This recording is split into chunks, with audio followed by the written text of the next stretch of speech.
नमस्कार, आप देख रहे हैं बिहार उज्जवल न्यूज। मैं चेतन थिरानी। आइए देखते हैं आज की ताजा खबर। तो वहां संघ परिवार में हो सकता है कुछ भ्रष्टाचारी एलिमेंट हो, लेकिन मोदी परिवार में तो कोई ईमानदार व्यक्ति नजर ही नहीं आता। जितने भी लोग जिन्होंने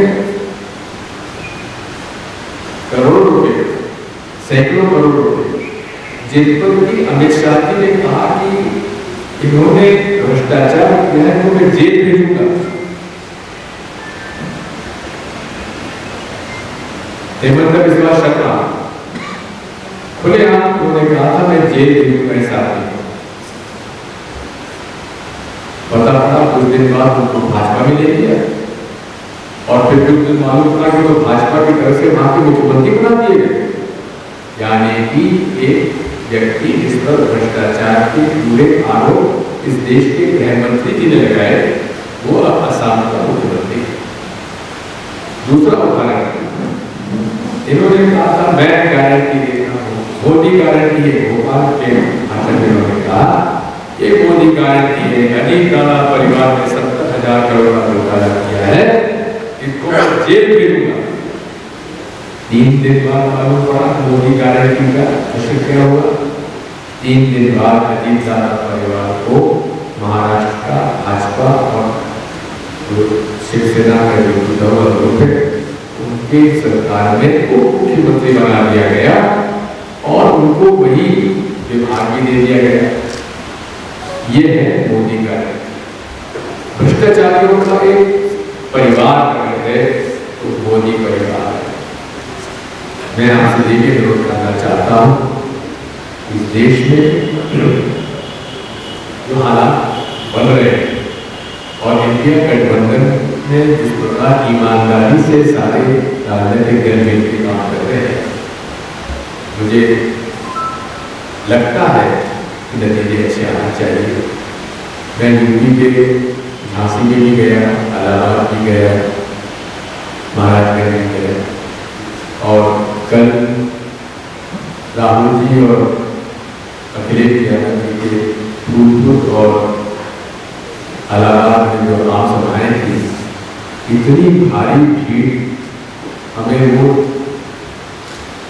नजरिया नजर आता है, जबकि जनता पार्टी के समय 77 में जो भीड़ उमड़ा करती थी, तरह की भीड़ उमड़ रही है। ये भारतीय जनता पार्टी के लिए एक खतरे की घंटी होना चाहिए। मैं इतना ही जानता हूँ, यहाँ मैं मुझे लगभग 50 साल हो गए राजनीति में। माहौल धीरे धीरे धीरे 5वां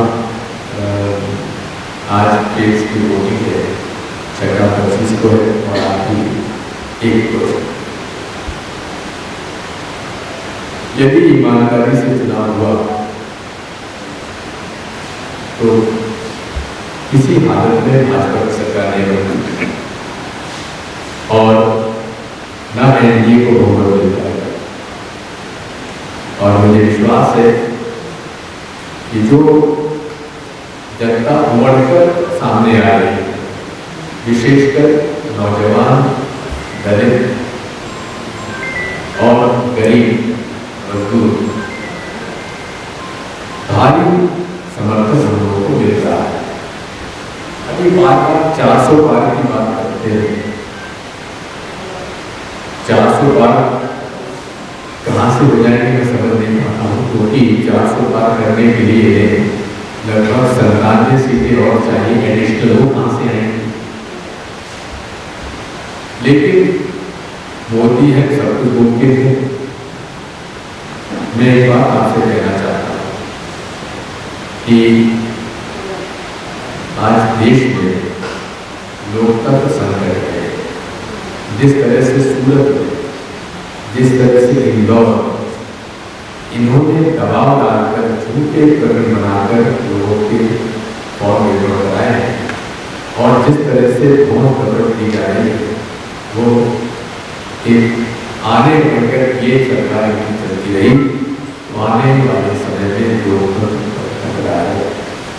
और लोकतंत्र की घटना के साथ साथ 400 पार का उद्देश्य क्या है?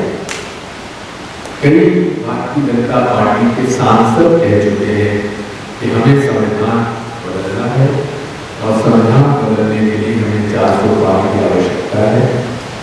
अभी 2 दिन पहले जयराम रमेश ने हमारे मीडिया चैनल मैंने आदित्यनाथ जी के वेबसाइट से लेख उनका द्वारा लिखा हुआ है किस प्रकार आरक्षण जो है देश के लिए खतरा है, इस प्रकार का लेख जो उन्होंने लिखा है जिसमें स्पष्ट रूप में उन्होंने आरक्षण का विरोध किया था।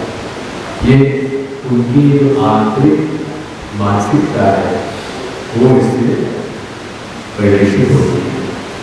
मैं इस बात को कहना चाहता हूँ कि देश में यदि गरीबों मजदूरों को किसानों को हक दिलाना है, अमीर और गरीब की खाई कम करना है, तो जैसा कि राहुल गांधी जी ने कहा है कि हमारी सरकार आने पर जो भाजपा पूर्व के यदि देखेंगे आप 2014 में उन्होंने कहा था भाजपा को उस पर बहुमत मिलेगा, 272 के बहुमत होता है, उनको मिले 284।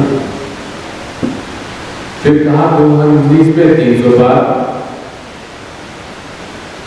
303 सीटें मिली। अब कह रहे हैं 270 मिल चुके हैं, 400 बार।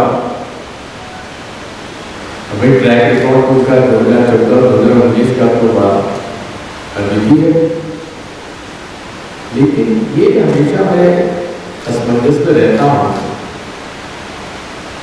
कि जहां 90 करोड़ के मतदाताओं की जानकारी इतनी महीनता से वो कैसे रखते हैं, कैसे इतने बड़े देश के होने वाले चुनाव में वे इतनी सफाई से घोषणा कर रहे थे। फिर इतना मैं जानता हूं कि हमेशा देश में जब भी सत्ता के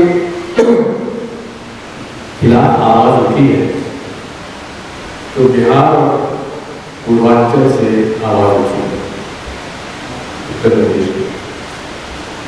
और इस चुनाव में भी आचार संहिता के बाद एक नया जोश देखने को मिल रहा है, युवकों में, खासकर गरीबों, मजदूरों, किसानों और लोगों को लगने लगा है कि जितनी भी माहौल की गारंटी है ये जुमलाबाजी। और यदि आप देखेंगे मोदी जी के श्रीमुख से झूठ की एक फैक्ट्री है, रोज नया झूठ निकलता है, कहेंगे कुछ और बाद में बदल जाएंगे। यहाँ पे मेरी जानकारी है, शायद बिहार में भी उन्होंने किसी चैनल को कहा था कि अगर कांग्रेस